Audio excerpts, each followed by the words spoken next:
So what? You restarted it? Come. Okay. Alright, so sorry about that. Had a little bit of technical difficulties. Let me get.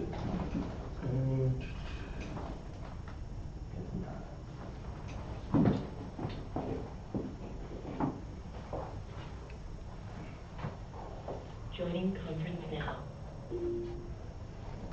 Alright, Shalom on Christ.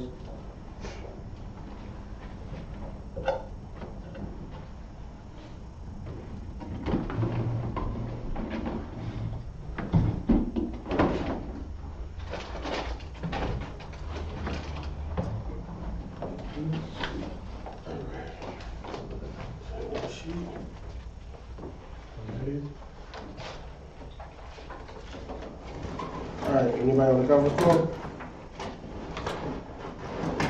Shalom on Christ, Yahanna.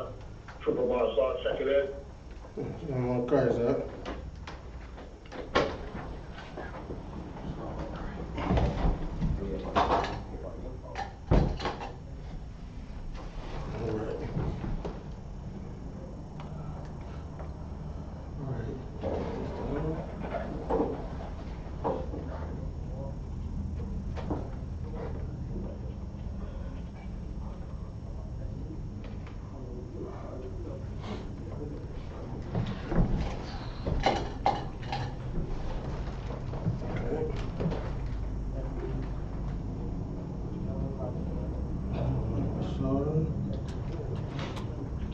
Anybody else? Lord Christ, y'all be there. Alright. Shalom on Christ. Alright. That's it? Alright. Let's get back to it. So, like I said, once again, this is I.S.U.P.K. out of 1 West 125th Street under Command Yahanna. We're just a Monday night history class. And today is about the history of the Mayans, which are the brothers that's in Guatemala, that's native to Guatemala, down as, Panama. They're like the Mayan Empire, all right? So let's get back into it. The Mayan Empire, centered in now the tropical lowlands of what is now Guatemala, reached the peak of its power and influence around the 6th century AD. The Maya excelled at agriculture, pottery, hieroglyph writing, calendar making, and mathematics, and left behind an astonishing amount of impressive architecture and symbolic artwork. Symbolic artwork, that's what we do. We're the best at doing our work. We're the most creative, right? We made the calendar, right? We made math, like those pyramids that they got. Where do you think the pyramids came from? The pyramids in Egypt, we built them, right? There's more pyramids in North and South America than it is in Egypt. But you only think about the pyramids in Egypt, right? You think you want to be, you'll think more about the ones you want to think more about the pyramids while we was in captivity. We want to celebrate those, but not the pyramids we made here, right? Let's get to it. Most of the great stone cities of the Maya were abandoned by 900 AD. However, since the 19th century, scholars have debated what may have been the cause of this dramatic decline. So they were growing really good. You know, like I said, they were good at agriculture. Like, we the ones that make cities. You know what I'm saying? We are the farmers. That's why in the Bible, you have a lot of the references and metaphors is farming metaphors, because that's what we were. We were the farmers, right? The Maya civilization was one of the most dominant indigenous societies of Mesoamerica. This is a term used to describe Mexico and Central America before the 16th century Spanish conquest. So that's when the Spaniards came in to kill everybody, right? Unlike other scattered indigenous populations of Mesoamerica, the Maya were centered in one geographical block covering all of the Yucatan Peninsula and modern-day Guatemala, Belize, in parts of the Mexican state of Tabasco and Chiapas, in the western part of Honduras and El Salvador. This concentration showed that the Maya remained relatively secure from invasion by other Mesoamerican people. So the way they was able to keep themselves protected, because they was in a peninsula where nobody can get to them, right? You can't go and try to surround them because it's, in that line, that end of the part of, like in that area, it's hard to go around you because ain't nowhere to go but in the water. That's how the Spaniards ever came to take over, because when they came in and set up a bunch of, settlements, right? They had set in a bunch of settlements, so they was able to surround them, right? Within the expanse, the Maya lived 3 separate sub-areas with distinct environmental and cultural differences.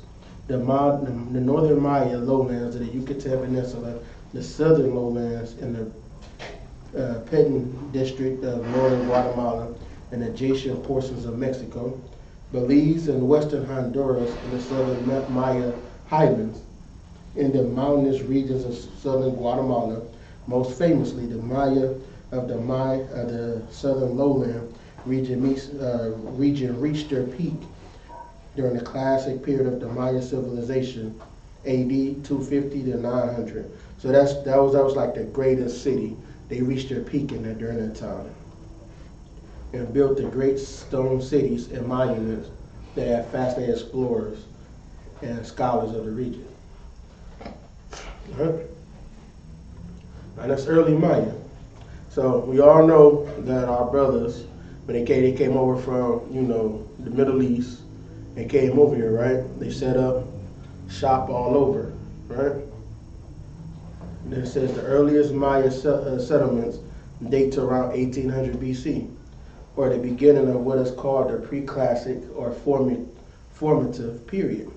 The earliest Maya were agricultural, growing crops such as corn, maize, beans, squash, and cassava during the middle pre-classic period, which lasts till about 300 BC. Maya farmers began expanding their presence in both the highland and lowland regions. The middle pre-classic period also saw the rise of the first major Mesoamerican civilization, the Olmecs. We talked about Olmecs the last time. That's where a lot of like they kind of split off. They was the Olmecs, they had the Mayans there, and the Aztecs, right? And they ended up splitting off and doing their own, right? Here we go. Like the other Mesoamerican people, such as the Zapotec, Totonac,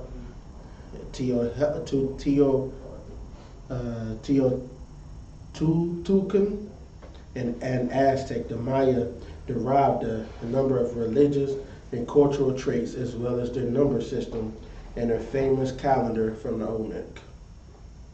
So, anybody heard that the Mayan calendar ended, was it 2012? Mm-hmm. So that's why everybody that's why you say it's their famous calendar that they have, right? Mm-hmm.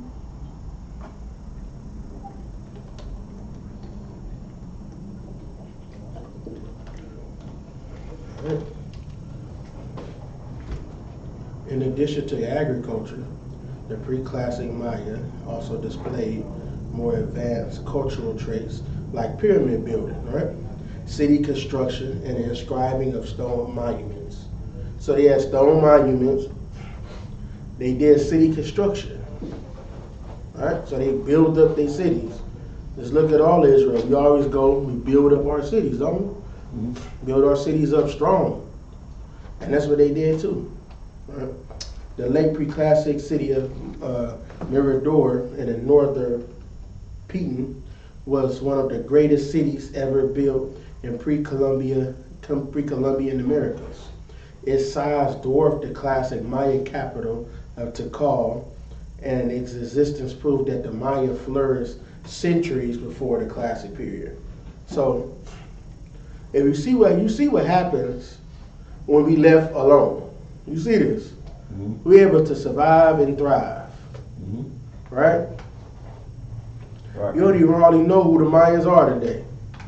Right? You don't even know them. Because they're not able to survive and thrive. Because they're not left alone. See, if black people get left alone, we able to thrive, man. We can create anything. Right?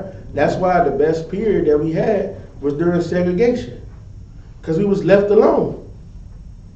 We didn't have their influence on us. You know, all our oppressors, we didn't have their influence. We only was able to work with ourselves. And when we work with ourselves, you see what happened. Black Wall Street. Or even the Mayan Empire. And they were serving other gods. That's why the Most High let them devils come and kill us. Because we serving these other gods. So instead of like, when he came over here, our brothers came over here, right? What was their purpose of coming over here? Purpose of coming over here. God, that's a question, yeah.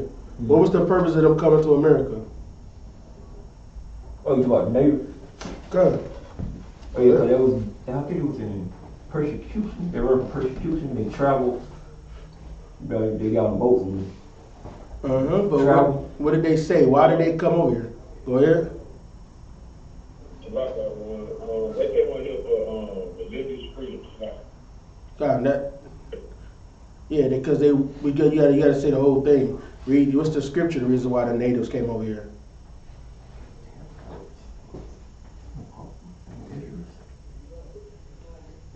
I know the scripture, right?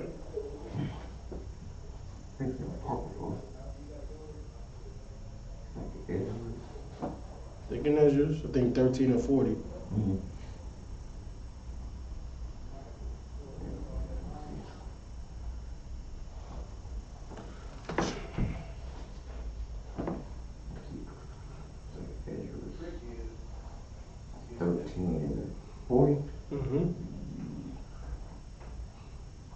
Yep. Call upon the book of 2nd Esdras, chapter 13, verse 40. Those are the 10 tribes which were carried away prisoners out of their own land in the time of Osiris the king, whom Salasar, the king of Assyria, led away captive. And he carried them over the waters.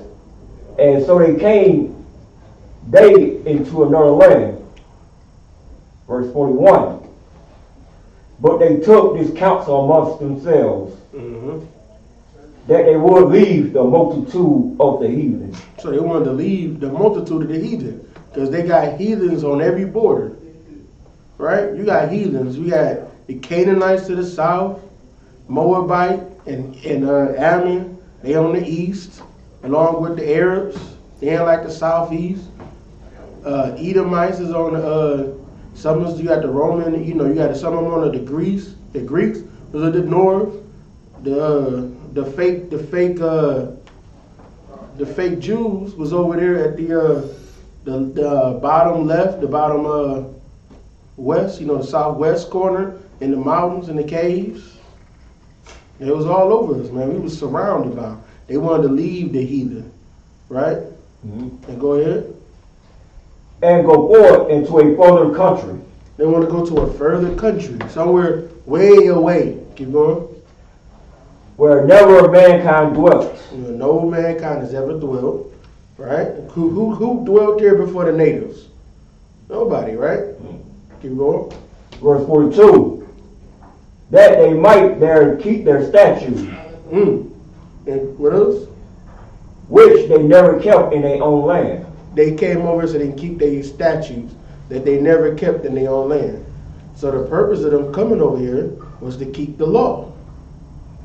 Which, like I said, even in our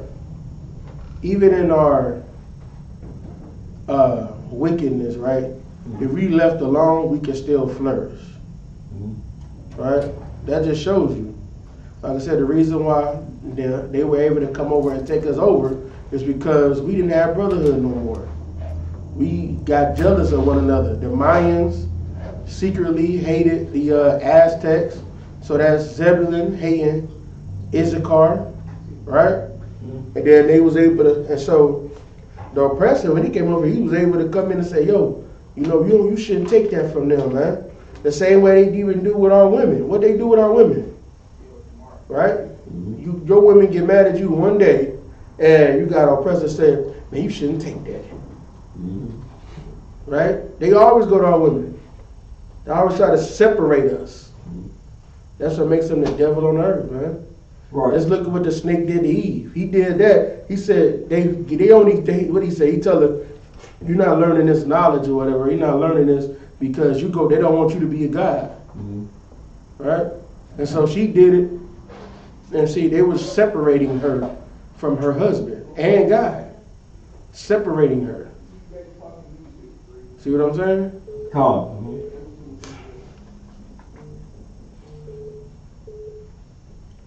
That's one of all the traits you can always know if there's a devil in the midst. If they looking to separate everybody. Once they separate you from your people, you left vulnerable. Right? I think that's one of the the old things of warfare. One of the old rules of warfare. Separate, what they say, divide and conquer. So they do divide and conquer.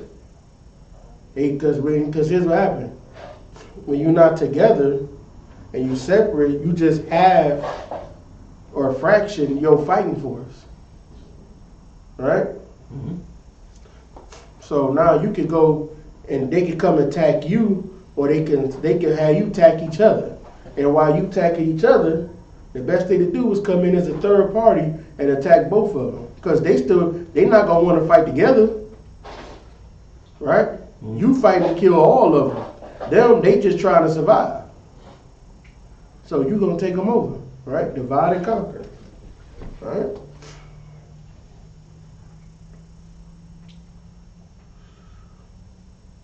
So during this classic period around 900, or it began like in 250 AD to 900 AD, right? Take the timing with a grain of salt, of course. Just roughly around that time. Man, they had 40 cities, man. At its peak, they said the Maya population could have gone from 2 million to 10 million people. That's a lot of people, right? You say excavations of Maya sites have unearthed plazas. So they have like plazas that you can go shop in, man. Palaces, temples, pyramids, as well as courts for playing the famous Maya ball game Ulama. It's like, I'm trying to think of what it's like. I looked at it for a little while. But it's like volleyball a little bit. But it's like a rubber ball you have, and you got to use your side to control the ball and hit it and bounce it, and then whoever can return the ball, they lose a point. You get a point. It's like a version of tennis and volleyball, I guess you can kind of say. It's kind of like that. And they were the first people to use a rubber ball, right, as a sport. Now this wasn't you gotta think, this is Israelite sports. So it was very competitive.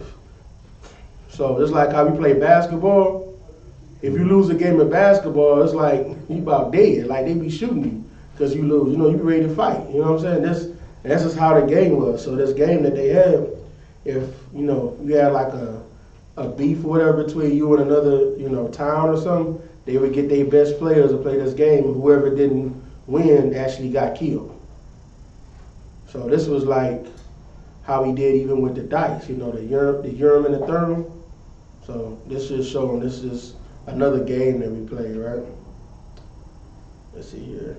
All ritually and politically significant to Maya culture.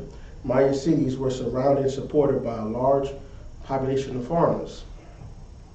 I tell you, we farmers, man. That's why they made us slaves, because we were the best farmers. We grew all the crops. They were some of the first people to use chocolate, right? The Mayans and Aztecs were the first people to use chocolate, right? Making chocolate, like hot chocolate. That's the Aztec invention, right?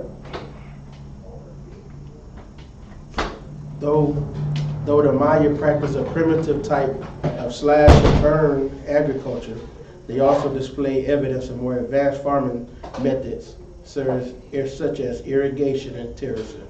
So they learned how to like work the land a certain way, how to till the land, and how to irrigate water into feed the crops, right? They learn how to do all that. Irrigation and terracing, right?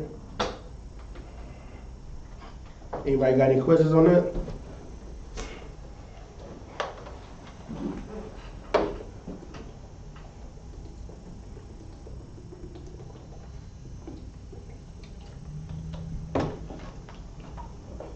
All right. The Maya were deeply religious. They worshiped various gods related to nature, including the gods of the sun, the moon, rain, and corn. Right? We came over to learn, to follow our own laws, statutes, and commandments. And we worshiping the god of corn. Right? At the top of the Mayan society were the kings, or Kahu-Ajah, which means holy lords, who claimed to be related to gods and followed a hereditary succession. They were thought to serve as mediators between the gods and people on earth. Those we set up the hierarchy, these were like the high priests that you would call them, right? And performed elaborate religious ceremonies and rituals so important to the Maya culture.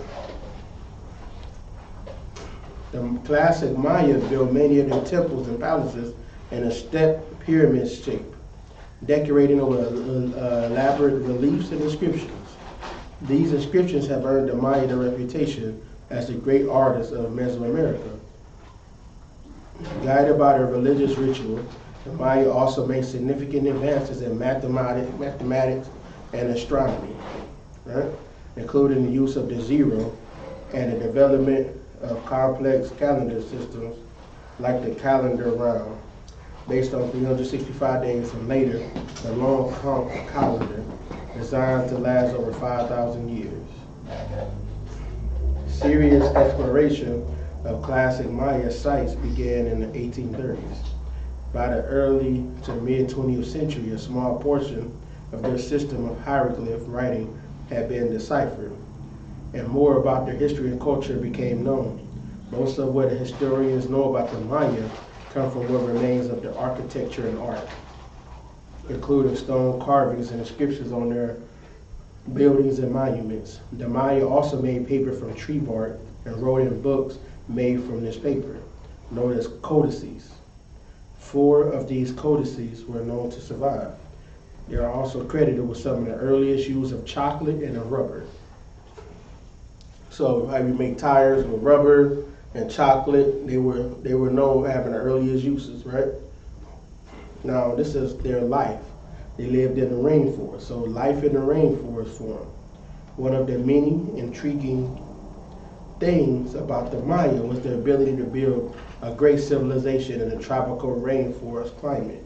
If anybody knows, that's a hard climate to grow anything in, because we usually grow stuff on farming land like plains and stuff like that, but to be in the rainforest is very hard to survive there, because it's like the weather changes are very severe.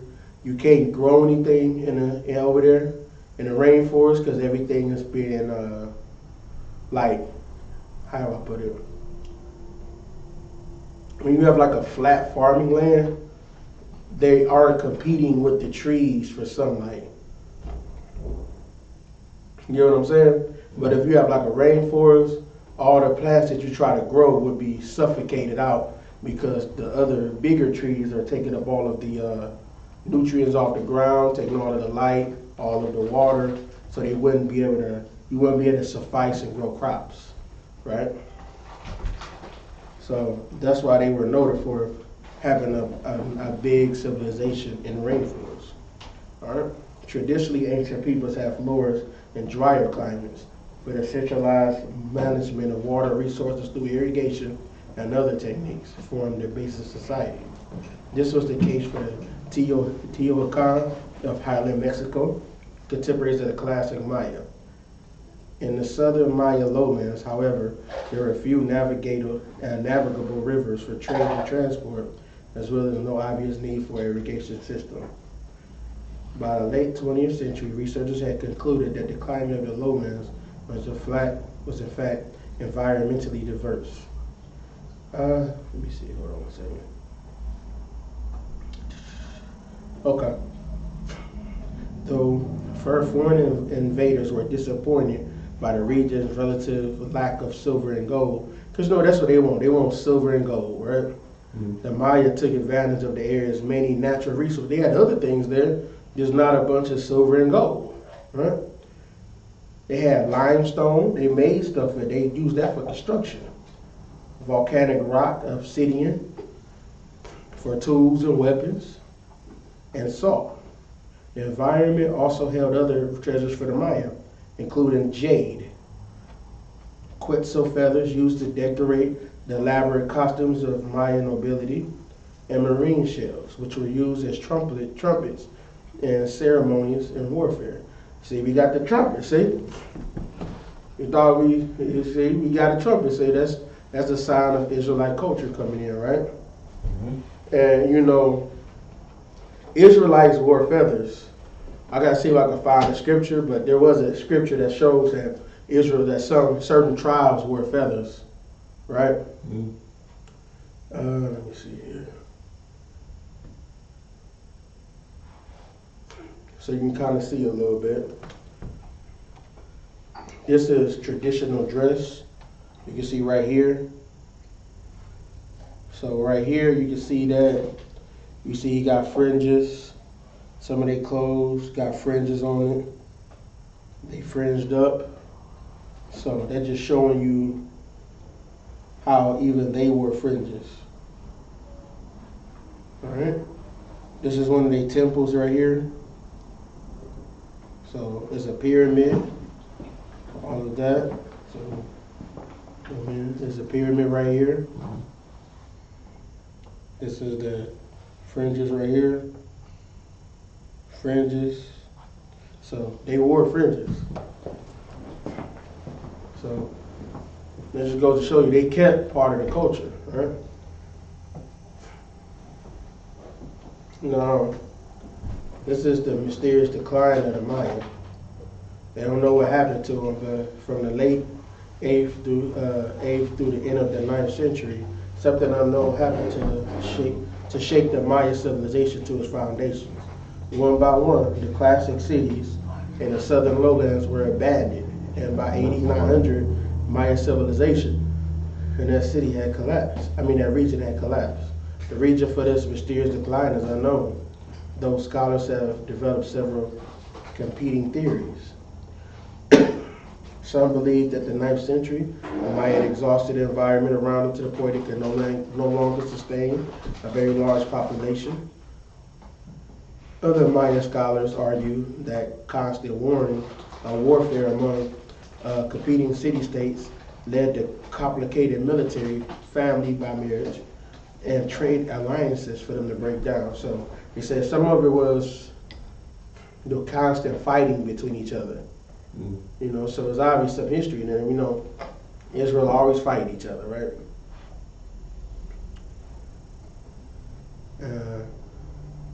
Let me see here. Go ahead. What you were talking about with the feathers, is that Psalm 91 and verse 4? You said what was it? Psalm chapter 91 and verse 4. Let me see.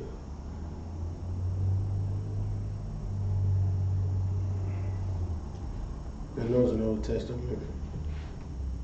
You said Psalm 91. You said Psalm 91. 91 and verse 4.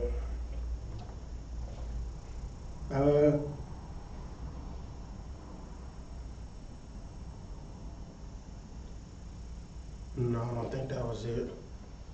Let me see. I might have it in my notes. See if I got it still. Oh, I wrote it down, put it in here somewhere.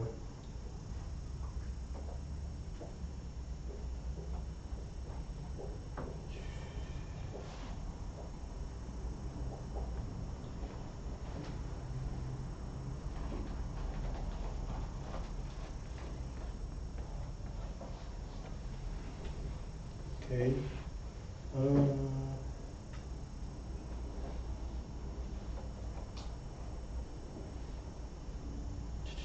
See if I can find it real quick.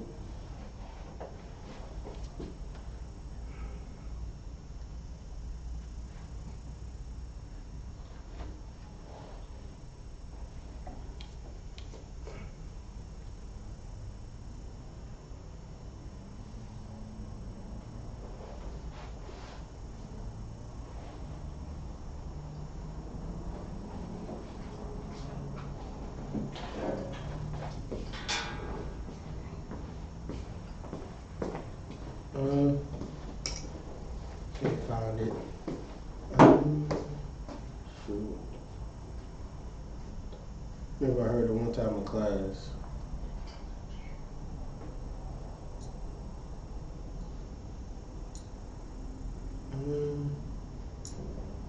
Okay, I don't see it.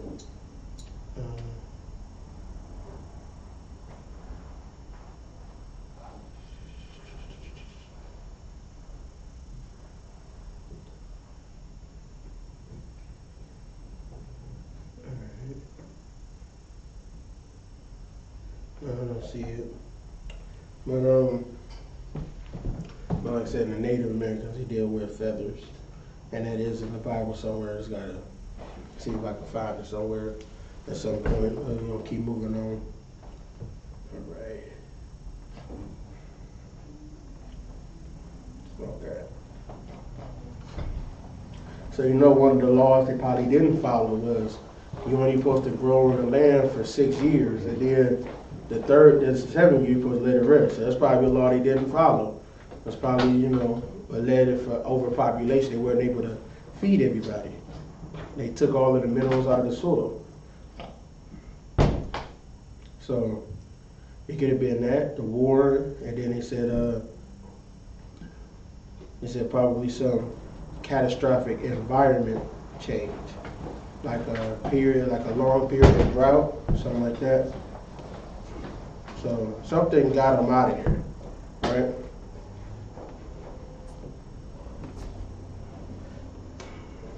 Okay.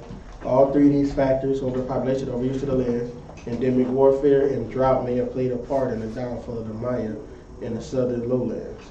In the highlands of the Yucatan, a few Maya cities such as Chichen Itza, Uxmal, and Mayapan continued to flourish in a post-classic period. That's 900 AD to 1500 AD.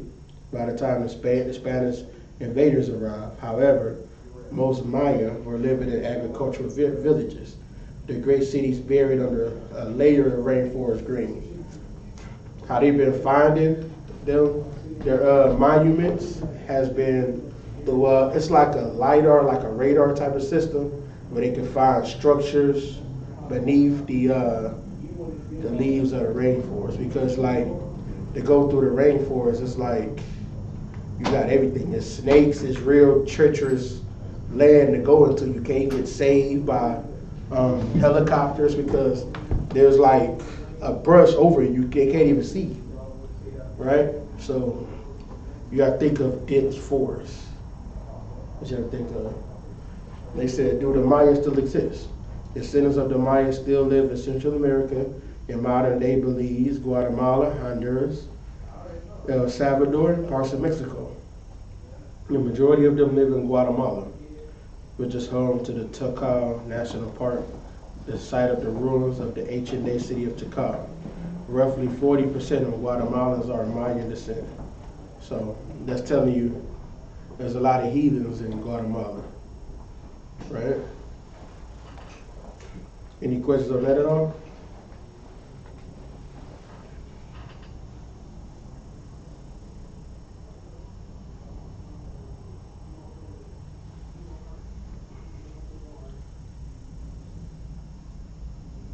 Okay. That's a lot.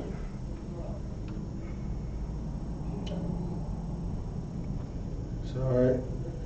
This is Maya region before the conquest. The Maya had never been unified as a single empire. but by the time the Spanish arrived, Mayan civilization was thousands of years old and had already seen the rise and fall of great cities. Right? The first, probably we read through a lot of this. Okay, go right here. Background to the conquest. Christopher Columbus discovered the New World for the Kingdom of Castile and Leon in 1942. Private adventurers thereafter entered into the contracts with the Spanish crown to conquer their newly discovered lands in return for tax revenues and the power to rule. In the first decades after the discovery of the new lands, the Spanish colonized the Caribbean and established a center of operations in the island of Cuba. So after they came in, they put in their settlements. They took over Cuba, the Puerto Ricans, they took all of them over first, and then started building their way westward, right? Because then, like, once, the British, once certain people come, everybody else started coming. The Portuguese came, all of Europe started trying to come over to the Americas to take over the rule, all right? So, yeah. In the first decades after the discovery of the new lands,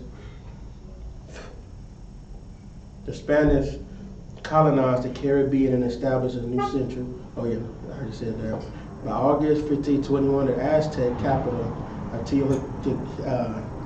Tenochtitlan had fallen to the Spanish. Within 3 years of the fall of Tenochtitlan, the Spanish had conquered a large part of Mexico, extending as far as south as the Isthmus of Tehuantepec.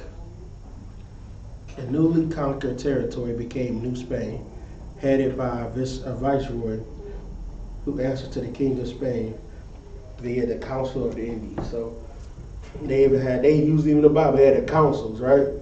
The Council of the Indies. So they were trying to get together and take over this whole new land. Because like I said, before they took over the islands and all of that, before they ventured into North and South America. So it was the islands, then it was Mexico area, then they started going north and south. All right. The conquistadors were all volunteers. See, just like today, you got people over here that want to go fight in the Ukraine, go fight with them. They all volunteers. They love fighting. They love killing people. That's what they want to do. They all volunteer. The majority of them did not receive a fixed salary, but instead a portion of the spoils of victory in the form of precious metals, land grants, and a provision of active labor, or native labor. So they were given slaves, man. They was given slaves. That's how they paid. We said, okay, we can't give you nothing, but you get precious metals. You're going to get some gold and some silver. You know what I mean? You're going to get some slaves for you. And some land. So all of the land that, they were talking about, like, black people not owning anything, all the land that these devils got was given to them. They just giving out millions of acres of land. They come kill people, and then they was telling people to come in and settle on this land, and they were just giving it away. Right?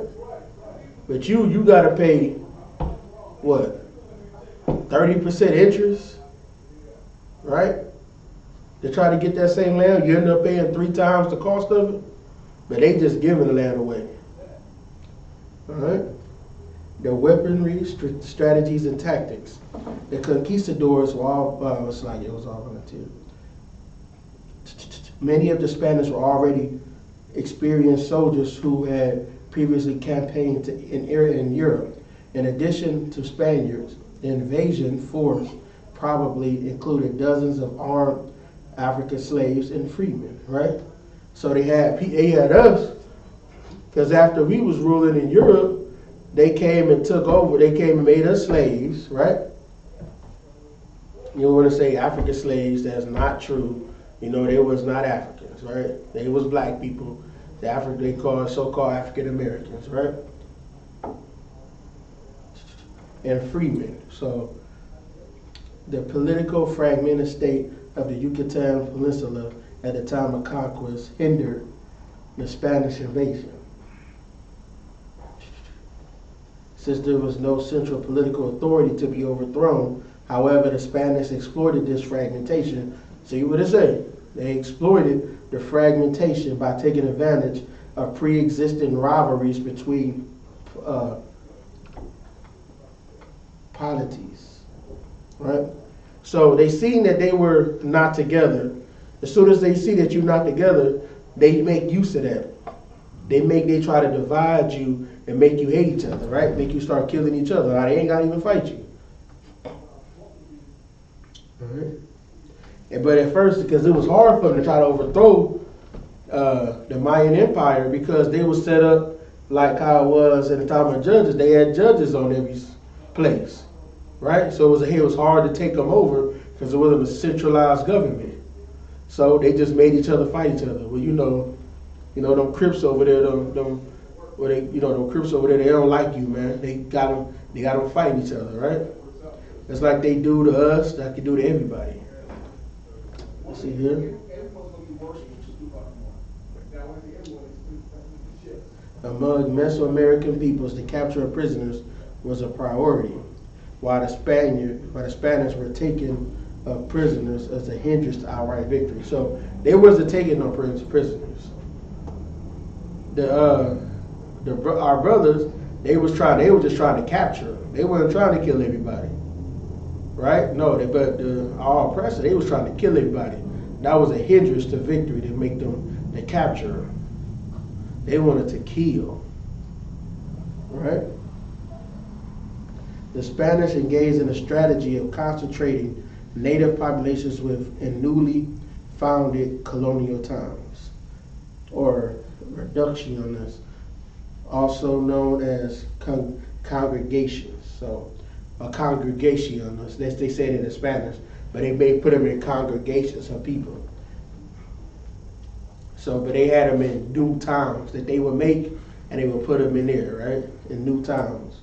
Native resistance to the nucleated settlements took the form of the flight of the indigenous inhabitants into inaccessible regions such as the forests, or by joining neighboring Maya groups that had not submitted to the Spanish. Those that remained behind, the reductionists, often fell victim to contagious diseases. I was gonna say congregations. The coastal congregations, while convenient for Spanish administration, were also vulnerable to pirate attacks. All right, so they were fleeing, they're going to other Maya towns and everything like that, and they were nervous. They didn't know about taking them over that was on the coastal side, because pirates could come over there as well. Okay, Spanish weaponry and tactics differed greatly from that of the indigenous people.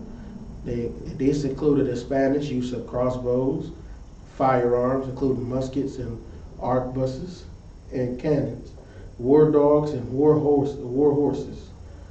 Horses had never been encountered by the Maya before, and their use gave the mounted conquistador overwhelming advantage over the unmounted opponent, allowing the rider to strike with a greater force while simultaneously making him less vulnerable to attack.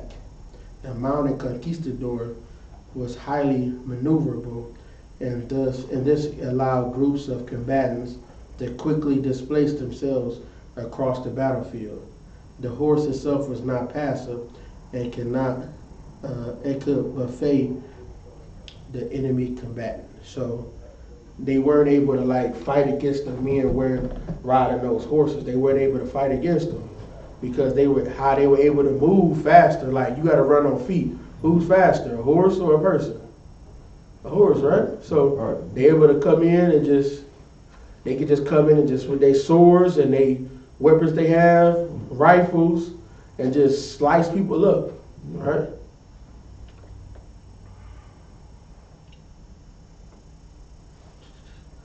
Their crossbows and early firearms were unwieldy and deteriorated rapidly in the field, and after becoming unstable. After a few weeks of campaigning due to the effects of the climate, the Mayans lacked key elements of old world technology, such as the use of iron and steel and functional wheels. The use of steel swords was perhaps the greatest technological advantage held by the Spanish, although the deployment of cavalry helped them to rout indigenous armies on occasion. The Spanish were sufficiently impressed by the quilted cotton armor of the Maya enemies that they adopted it in presence in their own steel armor. The conquistadors supplied a more effective military organization and strategic awareness than their opponents, allowing them to deploy troops and supplies in a way that increased the Spanish advantage. Right? It's like you. So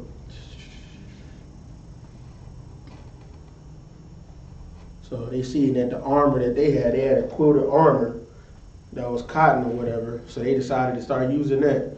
Just like the natives was the first people to use camouflage. Right? They do like, the army fatigues. Mm-hmm. They used to camouflage themselves. That's where they get it from. The art of camouflage. Right?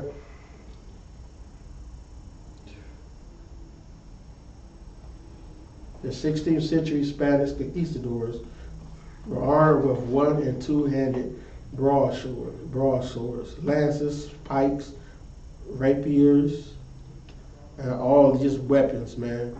Crossbows are easier to maintain than matchlocks, especially in the humid tropical climate of the Caribbean region, including much of the Yucatan Peninsula. So they had all types of weapons, like you gotta remember, these was the Romans. They came in, this is what they do. They come in, they purposely come in to try to destroy and to conquer everything. The natives wasn't trying to conquer anybody. They just had little beefs, they wanted to fight. Hell, they had a game they played instead. They had a game they were playing. They was trying to play a game against each other. Right? They had issues. Go ahead. Go ahead. Go ahead. Yeah, what you just brought out is so heavy, and it shows the Bible to be real. The scripture said that, I'm paraphrasing, that Esau was blessed with the sword, he was blessed with that warfare, he was blessed with that weaponry, you know what I'm saying, being able to create it and use it and wield it with all his might. He was blessed with that, you know what I'm saying. And what you just read out, talking about the conquistador, is historical evidence backing up the claim that the Bible is real. You know what I'm saying? Saying that Esau is the man of the sword. He loved to, go out there and fight and do all those things. That story right there, that historical evidence that you just brought out, it verifies the Bible fact that Esau, the oppressor, you know what I'm saying, is that man, the devil, the Bible speaks of. God, exactly. He is the devil. Look what he's doing. Like somebody would have some type of compassion, right? Oh yeah, let me ask you something too. Let me ask y'all a question. Ask y'all a very important question. All right? What religion did they serve? Go ahead. All of them. All of the oppressors. What was their religion at this time? So like y'all, the form of Christianity called Catholicism, they were Catholics a lot. Exactly. Catholics, Protestants, all Christians, right? And this is their religion. So you wonder how if you can't be a Christian and love black people, you can't. Right. You can't love black and Hispanics and be a Christian or a Catholic. You can't. Just look at what it's doing. They believe, they did this destruction. It was something they used called manifest destiny. Manifest destiny means, what they said was, if you're not a Christian, I have the right to take your stuff, take your land and make you a slave and force you to become a Christian. That's what manifest destiny means. Right? I have the right to do that. This is my manifest destiny. All right? That's got to go to, I'm going to see if I can get that office to record. Let's see here. In Guatemala, the Spanish routinely fielded indigenous allies. So then they got other they got other brothers to fight each other. They rounded them up, helped them give them a fight. Then the who were brought from the recently conquered Mexico. Later they also included the Maya. It is estimated that for every Spaniard on the field of battle, there were at least 10 native auxiliaries. So they weren't even fighting. They had their brothers fighting each other. They forced them to fight one another, man. Y'all see this? They forced them to fight one another. They didn't even want to fight. So now they didn't care if you died or not. So that just destroys you on both ends. Right? Go ahead. So like it's so heavy that you bring that out, you know what I'm saying? That also furthers the point of reincarnation as well, because the same thing that the oppressor was doing then, he's doing it now. He's still causing our people to fight against each other, you know what I'm saying? Ain't nothing new up under the sun, so like Exactly, it's nothing new. He got us fighting each other. And what did the Most High say? He says you gonna do this, I'm gonna make you serve them. You gonna hate each other. You gonna be not brothers to one another. So I'm gonna make you serve them. Right? Wonder if I can find that scripture again that I was reading the other day. It was heavy, man.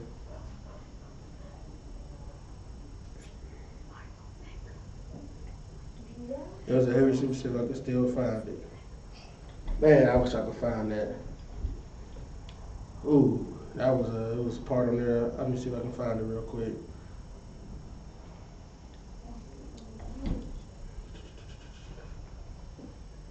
Alright.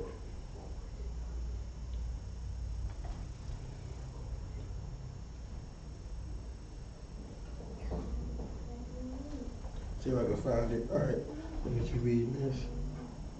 Alright. It is, they had 10 of them, man. For every one oppressor, they had 10 brothers fighting each other. Sometimes there was as many as 30 indigenous warriors for every Spaniard. And the participation of these Mesoamerican allies was decisive. So they allied with them, and they was like just happy to destroy each other, man. Let me see here. Let me see if I can find it real quick. Man.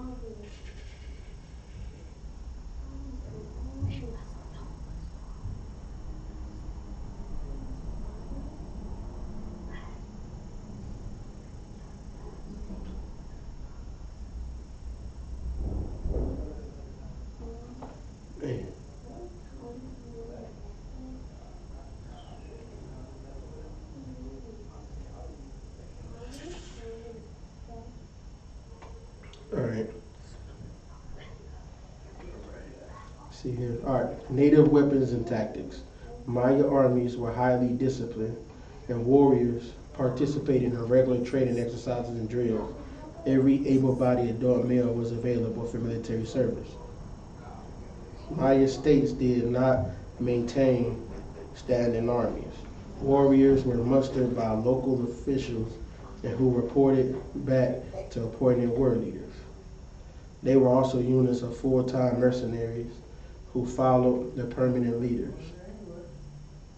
Most warriors were not full-time, however, and were primarily farmers. The needs of their crops usually came before warfare. Maya warfare was not so much aimed at the destruction of the enemy as the seizure of captives and plunder. So they wanted to get, it wasn't about killing. It was about taking them captive, bringing them into your place. Because they brothers, man. At the end of the day, they brothers. They ain't trying to kill each other. That's not their goal. They don't look at each other as somebody different. Right? And they just wanted that. They just like anybody else knowing you and your brother fight, You know, he just, you know, you wanted his bag of Skittles, so they fighting over it. That's all it is. Right? Let's see here. Maya warriors enter battle against the Spanish with flint-tipped spears, bows and arrows and stones. They wore padded cotton armor to protect themselves.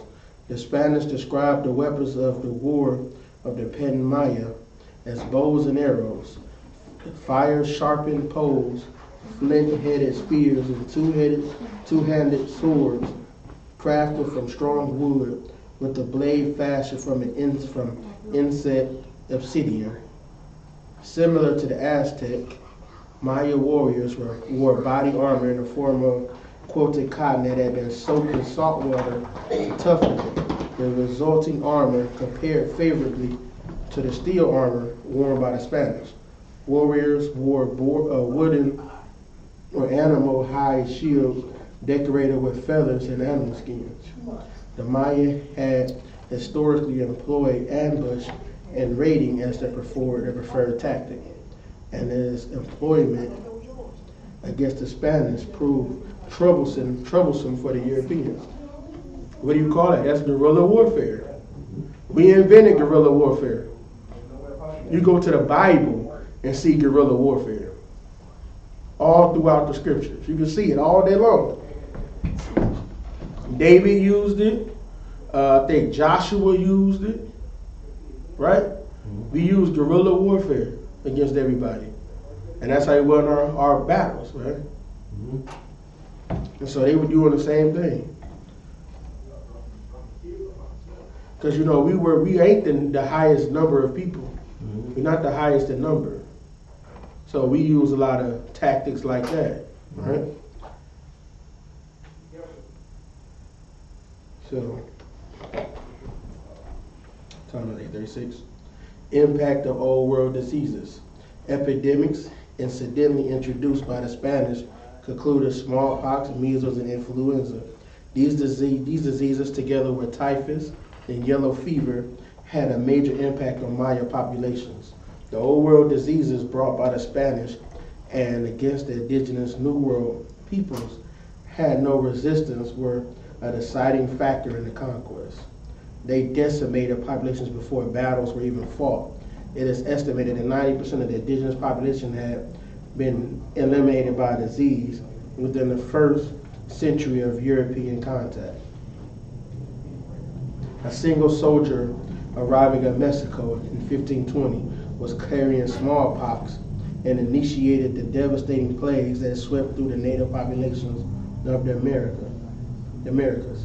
Modern estimates of native population decline vary from 75 to 90% mortality. Maya written history suggests that smallpox was rapidly transmitted through the Maya area the same year that it arrived in Central America. Among the most deadly diseases were the aforementioned smallpox, influenza, and measles, and a number of pulmonary diseases, including tuberculosis. Modern knowledge of the impact of these diseases on populations with no prior exposure suggests that 33 to 50% of the population of the Maya Highlands perished. So the diseases wiped out a large portion of them before the battles were even fought. So they already was fighting, right? Now this is the first encounters with them, right?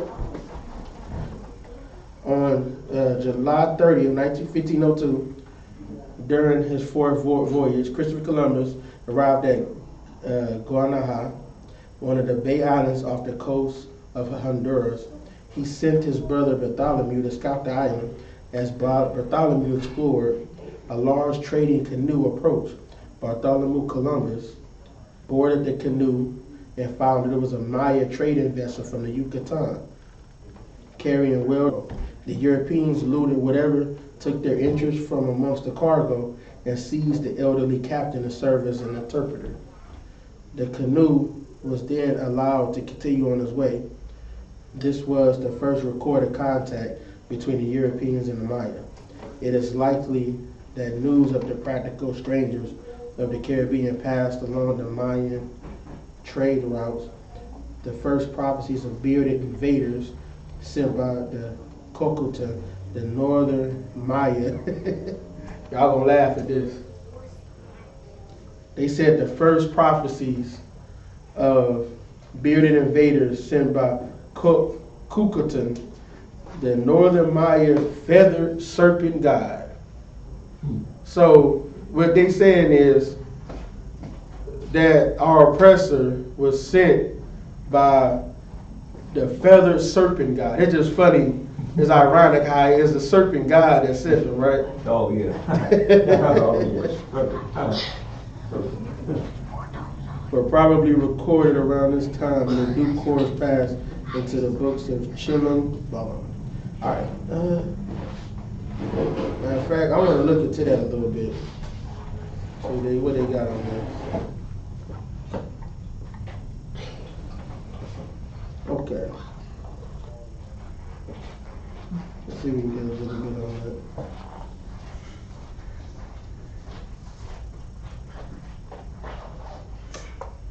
Okay. So yeah, that's what it was. It was a feather snake. They had a guy, they said, hey, this person, he sent them. This snake sent it to him, right? Because like, they're not, you know how false religions come about, right? Y'all do know how that happens, right? Y'all get that, right? Y'all know how that happens? I told y'all before. Okay. Let me put it like this, all right? Everybody knew of the Bible, okay? Every nation. But what they would do is make gods that are different after the people that were in the Bible. So all of them were like, the sun god is supposed to be the most high God, right? Of course it's not him, we all know that. But that's like their interpretation of it, I guess you could put it as. That might be the word you can use. So this serpent god can be Satan. The same serpent in the garden that he's talking about. He knew that he had that sent to him. So, I'm like I said, it's all speculation. I'm not saying that this is true 100%, you know what I'm saying? But you can attest it to that's where a lot of these guys come from, right?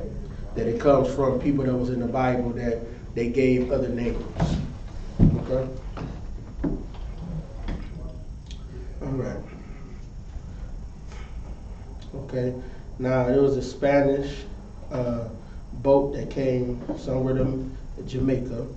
There were just 20 survivors from this wreck that happened, right? They hit like a reef. They set themselves adrift in one of the ship's boats. After 13 days, during which half the survivors died, they made landfall on the coast of Yucatan. They were seized by Isupk, a Maya lord. Captain Valdivia was sacrificed with 4 of his companions, and their flesh was served as a feast. Aguilar and Guerrero were held prisoner and fattened for killing, together with 5 or 6 of their shipmates.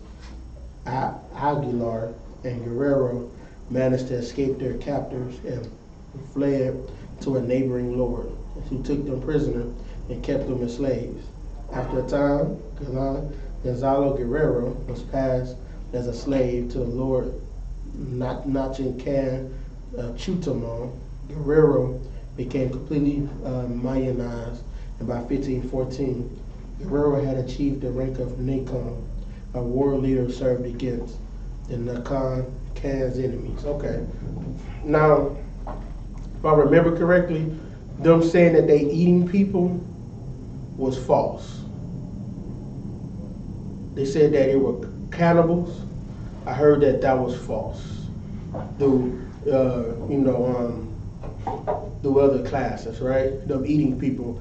That's just what they said, so that they can come back and try to and say they need to be slaves. They need to find Jesus, basically.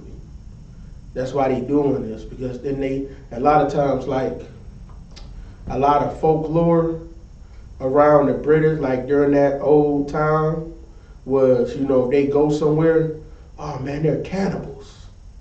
They're eating people, right?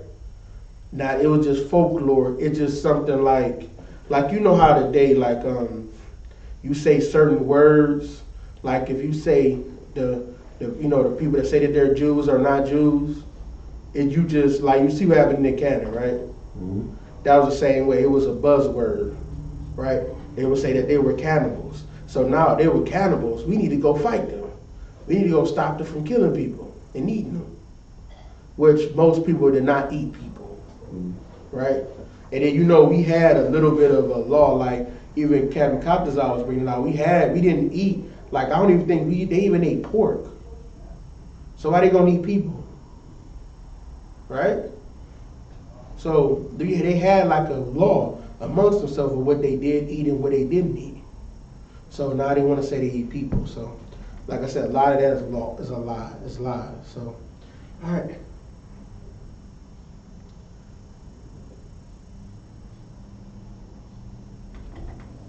Time is it? 8:45.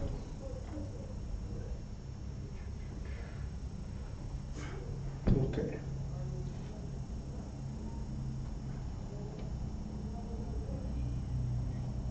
See how much I want to get into.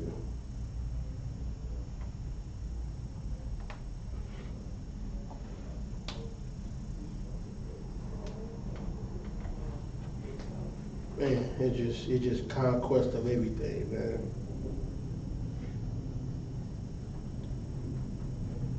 Francisco Hernandez de Cordoba. He set sail from Cuba with a small fleet. He sailed west from Cuba for 3 weeks, sighting the northeastern tip of the Yucatan Peninsula. The ships cannot put in close to the shore due to the coastal shallows. However, they could see a Maya city some 2 leagues inland. The following morning, 10 large canoes rowed out to meet the Spanish ships, and over 30 Maya boarded the vessels and mixed freely with the Spaniards. The following day, the conquistadors put ashore.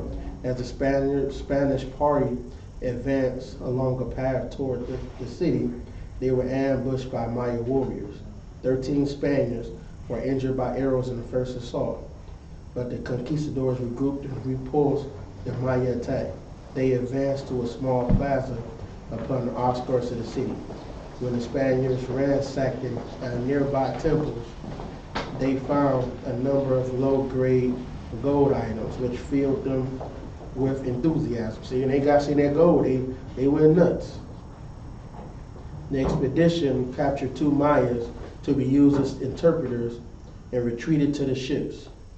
The Spanish discovered that the Maya arrowheads were fashioned from flint and tended to shatter on impact, causing infected wounds and a slow death. 2 of the wounded Spaniards died from the arrow wounds inflicted by the ambush. Okay.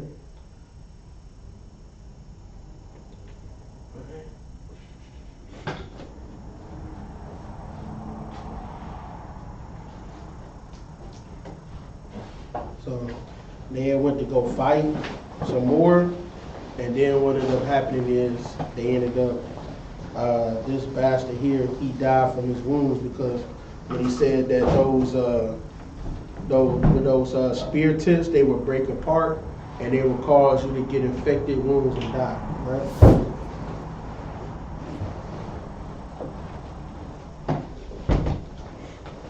So, but of course they told everybody else about the gold that they found before they died. Now Diego Velasquez, the governor of Cuba, was enthused by the Hernandez de Cordoba's report of gold in the Yucatan. So now he's hearing about gold being there, right? He organized a new expedition to place his nephew Juan,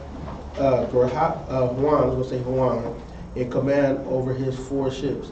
The small fleet left Cuba April 15, 16, and made its first landfall upon the island of Cozumel, off the east coast of the Yucatan. You know, Cozumel is like a tourist destination now, right? The Mayan inhabitants of Cozumel fled the Spanish and would not respond to his friendly overtures. The fleet then sailed south along the eastern coast of the peninsula. The Spanish spotted 3 large Maya cities along the coast, but Juan did not land any of those and turned back north to loop around the north of the peninsula and sail down the west coast. Alright,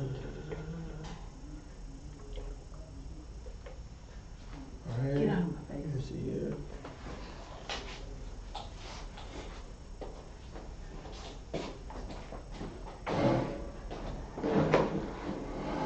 So, and they doing all of this, they end up tacking the place, right? Tacking somewhere, and a Spaniard was killed, and some more were wounded trying to fight against them, right? Now here's this bastard, Hernan Cortez. So, the guy Juan, his return aroused great interest in Cuba, and Yucatan was believed to be a land of riches waiting to be plundered. A new expedition was organized with a fleet of 11 ships carrying 500 men and some horses. Hernan Cortez was placed in command, and his new included officers that would become famous conquistadors. Right, they named them here. Also aboard were Francisco de Montijo and Bernal Diaz del Castillo, veterans of Juan's expedition. The fleet made its first landfall in Cozumel. Maya temples were cast down, and a Christian cross was put up on them. There you go. So now they put down their temples and they put up a Christian cross, right? At Cozumel, Cortez heard rumors of bearded men on the Yucatan mainland who he presumed were Europeans. Cortez sent out messengers to them and was able to rescue the shipwrecked Geronimo de Aguilar, who had been enslaved by a Maya lord. Aguilar had learned the Yucatec Maya language and became Cortez's interpreter. From Cozumel, the fleet looped around the north of the Yucatan Peninsula and followed the course of the Grijalva River, which Cortez named in honor of the Spanish captain who had discovered it. So that's funny, they got somebody else's land and they naming it, right? In Tabasco, Cortez anchored his ships at Pantanchan, a Canto Maya town. The Maya prepared for battle, but the Spanish horses and firearms quickly decided the outcome. The defeated Maya lords offered gold, food, clothing, and a group of young women in tribute to the victors. Among these women was a young Maya noblewoman called Valencia, who was given the Spanish name Marina. She spoke Maya and Nahuatl and became the means by which Cortez was able to communicate with the Aztecs from Tabasco. Cortez continued along the coast and went on to conquer the Aztecs. So after we read about him when we was talking about the Aztecs, right? So after he took them captive, now he grabbed a lot of them as warriors to now go and fight the Aztecs. So now you got brothers fighting each other.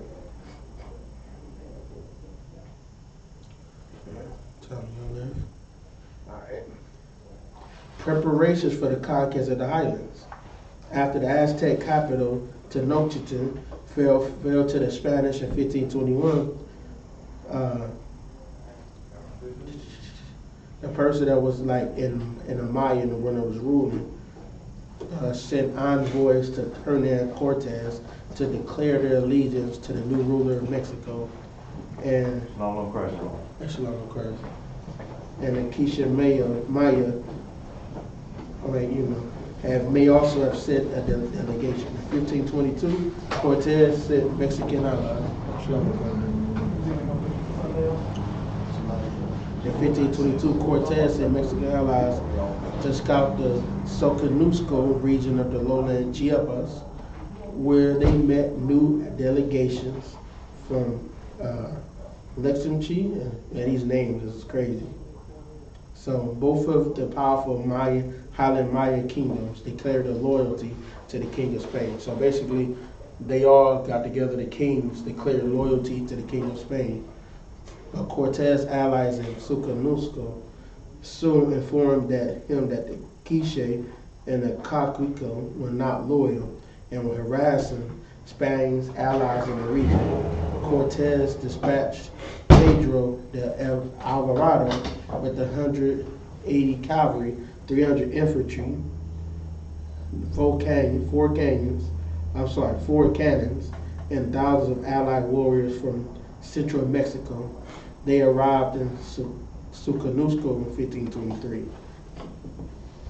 So you see what they're doing. Like, if you know anything about like military, what they do, they have a branch of the military special forces that basically what they do is they go in, they know the language, they get these people and they teach them a little bit of fighting techniques, right? A little bit of warfare. They teach them guerrilla warfare. That's what they do now in modern society. They'll teach them guerrilla warfare and then let them go fight and lead the fight to try to kill another tribe or another country or whatever the case is. They train them to go fight for them. And so now they don't have to do the fighting. They let them kill each other. And because they allies to them, now they're going to still, do the bidding of America. Same way it was then. This is part of their techniques they always been using.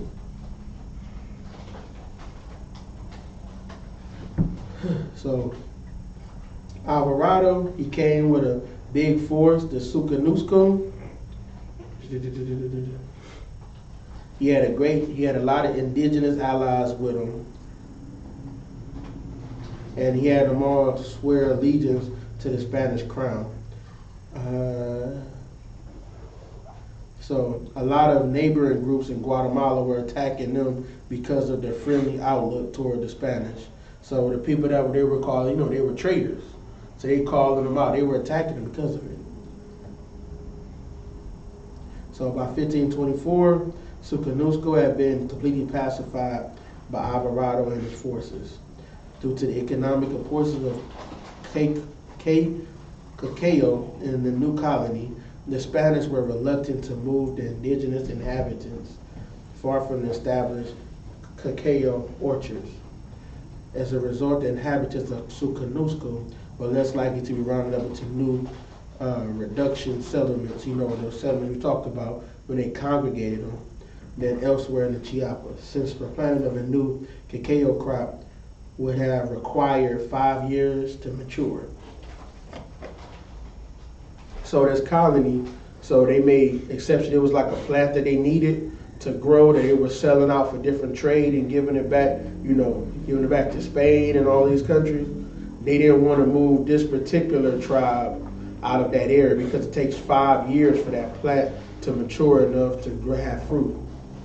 So they didn't want to take the time. So they said, okay, y'all stay here. All right. Boy, this is just all destruction, man. This is sad.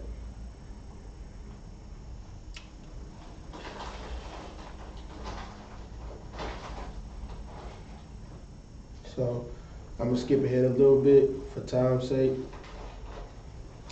Y'all can read this. You go to Wikipedia and you put in the Spanish conquest over the Mayan Empire. So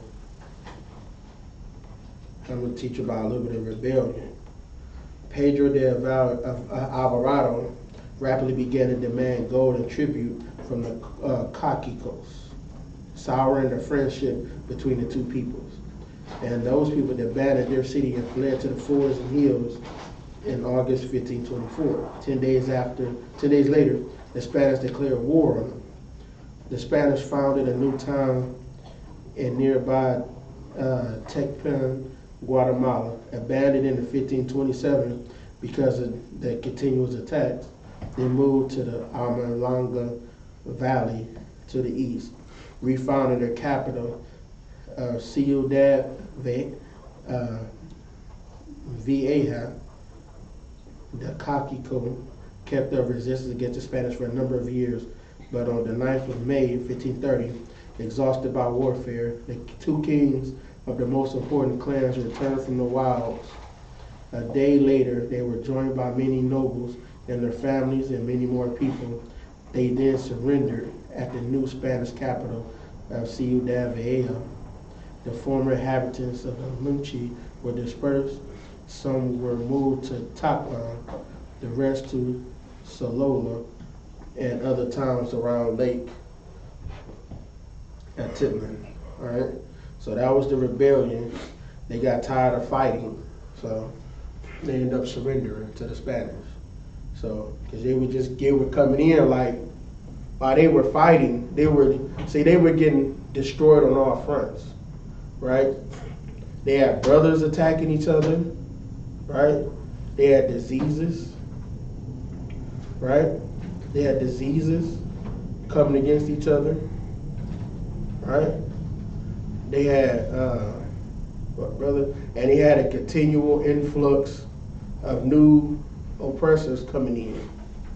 With more weapons, more guns, more horses, and they getting them with all them diseases, man.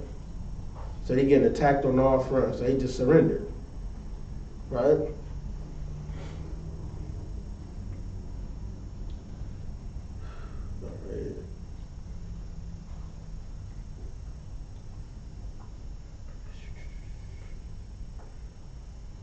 And just over the whole time, they just took them over. The legacy of the Spanish conquest. Well, let's go here. During the campaign to conquer the I.S.U.P.K, the Spanish sent expeditions to rise and relocate the mountain north of Lake Isupk. Right.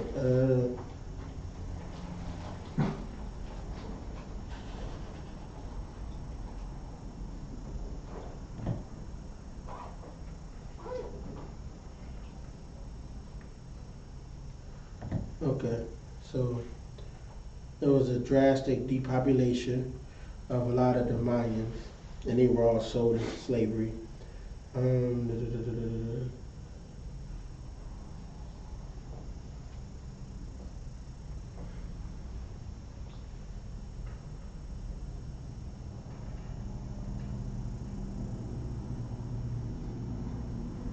Okay.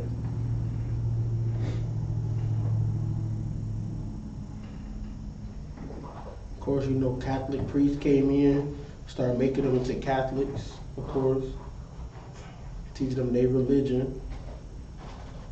So, and all of the other ones that survived in all these different tribes, they started settling in the different colonized towns, right? Legacy of the Spanish conquest. The initial shock of the Spanish conquest was followed by decades of heavy exploitation of the indigenous peoples, allies and foes alike. So they used both sides, the allies and the foes. Over the following 200 years, colonial rule gradually imposed Spanish cultural standards on the subjugated peoples. The Spanish reducciones, which is the congregations, created new nucleated settlements laid out in the grid pattern in the Spanish style with a central plaza, a church, and a town hall housing the civil government known as the Ayuntamiento. This style of settlement can still be seen in the villages and towns of the area. The introduction of Catholicism was the main vehicle for cultural change. That was the main thing that they pushed to change their culture, right? And it resulted in religious syncretism. So now, if they all believe in the same religion, they all gonna be synced. They're gonna be together. So that's why they forced everybody to become Catholic, because who do Catholics love? Who they got? You got Mary the mother and Jesus the son, right? They're all white people, right? That's who you gonna love, is being a Catholic. Old world cultural elements came to be thoroughly adopted by Maya groups. The greatest change was the replacement of the pre-Columbian economic order by European technology and livestock. This included the introduction of iron and steel tools to replace Neolithic tools and of cattle, pigs, and chickens. New crops were also introduced. However, sugarcane and coffee led to plantations that were economically exploited native labor. Some indigenous elites, such as the Kakiko noble family, did manage to maintain a level of status into the colonial period. Those your token Negroes, they give a little bit of status and money to them, right? So they say you can make it too if you follow everything we tell you to do. You can be like them, right? And they use them to squelch the people. They squelch rebellions, right? You gotta let one succeed. During the second half of the 18th century, adult male Indians were heavily taxed. Heavily taxed. So now they getting taxed more than the Spaniards, and they're not the ones making the money, right? It's like with black people, you get the highest interest rates, right? Yep. After being forced into debt peonage, which means it forced you to be in debt. So now you can't get up higher. I was talking to a brother earlier today. He was saying that black people are marginalized, that they keep like business loans and loans for you to get more, do stuff with money. They keep it to like certain area codes. So if you don't live in a certain area code, a certain median of wealth, you can't do the stuff in business. There's even something called an accredited investor. You ever heard that before? An accredited investor. In order to be accredited investor, you have to have somewhere like $200,000 to $250,000 that you make annually, and as a single, I think like $250,000 to $300,000 as a couple. You have to have that.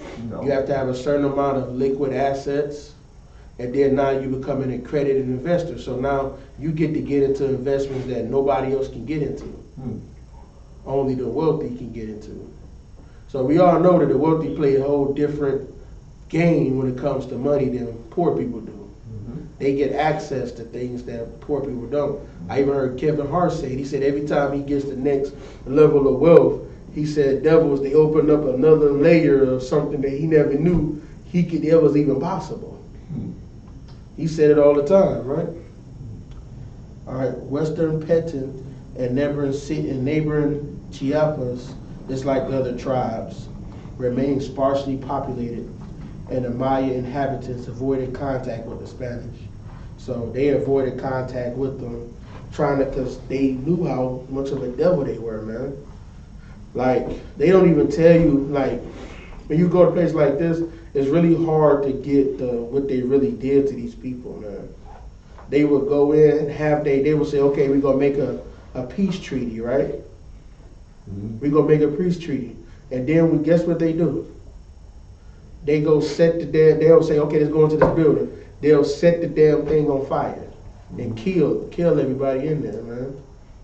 They did these things to them. Just wiped and decimated them out, man. So it was like you had no choice but to surrender, right? So anybody got anything to say, anything might want to bring out, any questions, anything like that?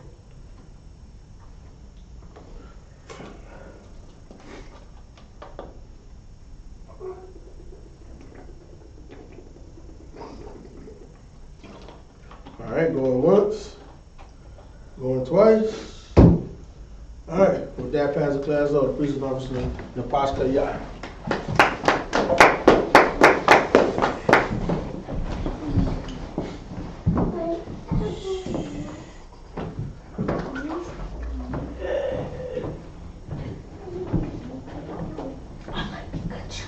These are I.S.U.P.K security announcements.